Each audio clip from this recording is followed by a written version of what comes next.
What's up, YouTube? Welcome back. Don with the Don Franz Show, and I'm going to make this one quick. Of course, if you are new to my channel, I trade the markets every day. Pretty similar strategy, whether it is stocks or options. I do trade every asset class, but as far as the indexes go, I keep it pretty simple. I do this, I look for supply and demand, price action. Where are the buyers? Where are the sellers? And we're getting a lot of talk about the stock market's going to crash and all that. And even I've talked about a little bit about it. I try not to be, I'm definitely not one to fearmonger. I'm just pointing out what I see and what kind of vibes I'm picking up. And the one thing I'm picking up, and we're going to break down the three markets today, the IWM, the Russel, the Nasdaq, the S&P. So IWM, QQQ, SPY. Whether you're trading futures, contracts, or just the indexes themselves, there's been some red signs. We had a red day today, and I don't think this is it at all. This wasn't near enough of red. We had Powell talk in the morning. We sold off a little bit, based out. We really dropped the buy the dip crowd showed up. I actually swung a little bit long for tomorrow.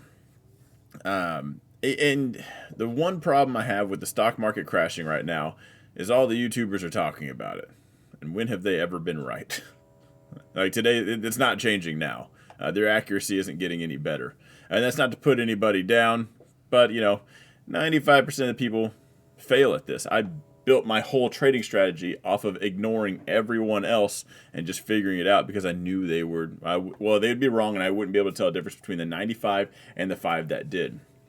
So that's the one thing that just bugs me right now with thinking the stock market's going to crash. I personally think it's going to happen next year.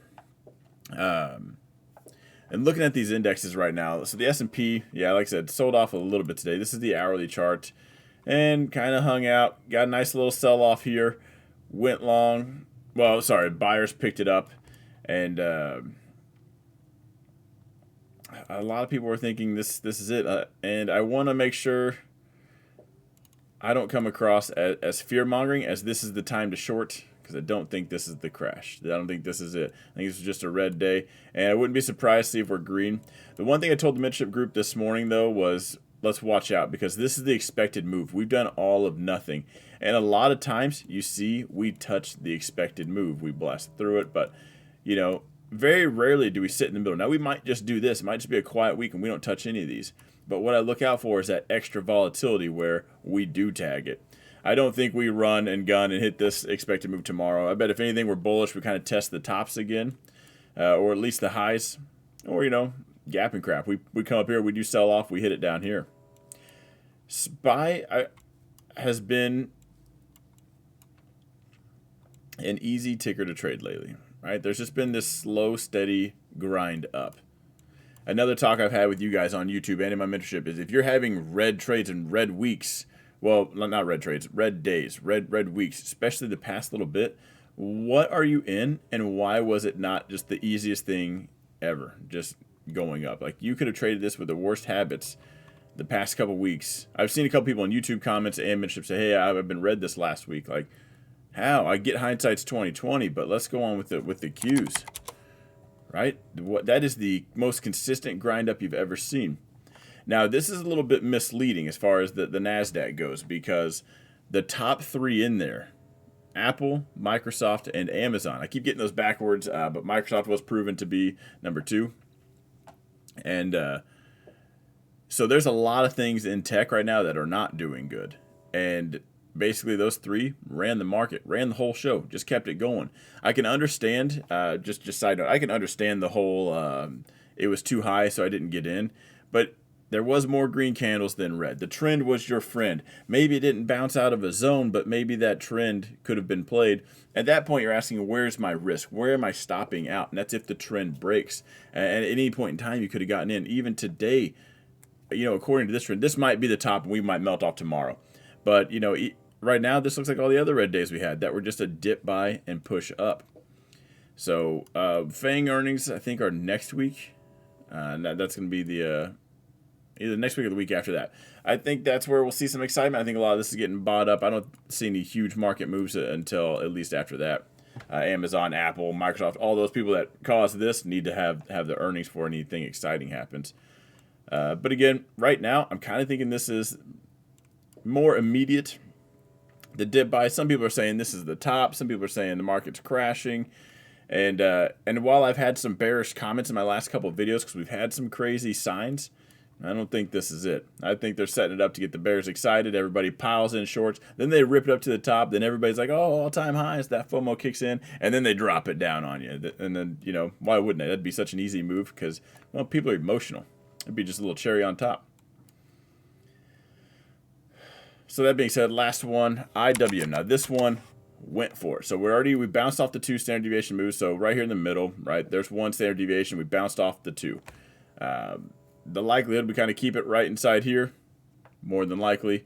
I doubt we go for that 3 spot down here. Now this is the one I did buy. I told you guys last night I was going to because that alert right there. That alert came out pre-market. I did wait for the market to open, but it was a good dip buy. Now, like I said last night, before any of these candles ever even showed up, remember last night we were here. I said this alert is going to be my type 1. I'm going to trade this whole bottom area as a giant zone. So I'm in lightly right here. My risk, my stop out is down here. I'm going to add more at this alert. That's it. We bounce and go to all-time highs. I'm going to rock that position. Or we come back down. I'm going to add a little bit more and then go to all-time highs. Hopefully that's the plan. Or hopefully that's what happens, you know. Or we just blast right on through. I tag out and I take the L. But I like this area down here just because IWM has been so horizontal, so sideways, that we've bounced here before. This is the real bottom zone. I'm not interested in this middle one. Maybe for futures contracts, but as a trade right now in IWM shares or options contracts, I care about this one or this one, and I care about giving it some time. And if you're new to my channel, we've talked about this back here. It's horizontal until it breaks out. We can get excited. We can talk about the breakout, but until that breakout happens, it has not, and we have just remained sideways. There's been a whole lot of small cap and Russell conversations, and really, it's been dialed back to just one right now, sideways. Now, XLF has really led this, most of this move. Anytime this has a great move, typically the market leads. IWM was gapped up a little bit. Financials didn't really do much today. If we look at... if there's a way. A friend sent me a picture, and it was a Robinhood picture. It was all 3 indexes, and it really showed off just how much, because when I talk about IWM, QQQ, and SPY, like which one's going to carry more weight, you know, I talk about, you know, the Russell and the Nasdaq, that's mom and dad, and the S&P is the little kid. Mom and dad are getting a divorce. Which one's going to convince the kid more to come with them? And you saw the IWM kind of grinding up today while tech was selling off, and SPY was just kind of sideways there for a little bit. So it's a great image. I don't have it here right now, but anyway, take that however you will. That's going to be my update for these markets. I think tomorrow's probably a green day, if not a gap and crap. I think the dip buy crowd probably is showing up. I don't think this is the crash. I think the crash comes later. I think we at least test all-time highs one more time. What I'm looking for is almost like what we saw here. I want to see it on a bigger time frame. Look at this market attitude real quick, and I'll leave you guys here with this. This trades like the futures contracts.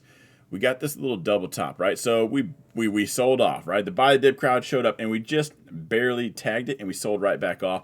That's showing weakness, and I think a lot of traders right now are getting sucked into this tunnel vision of, because they're in the right mind to think that's weakness. That's not a good sign. Hey, this is the time to maybe take some chips off the table. Like, hey, let's let this one shake out a bit. Big picture, though, I think that needs to happen on a larger time frame for that to really be a correction.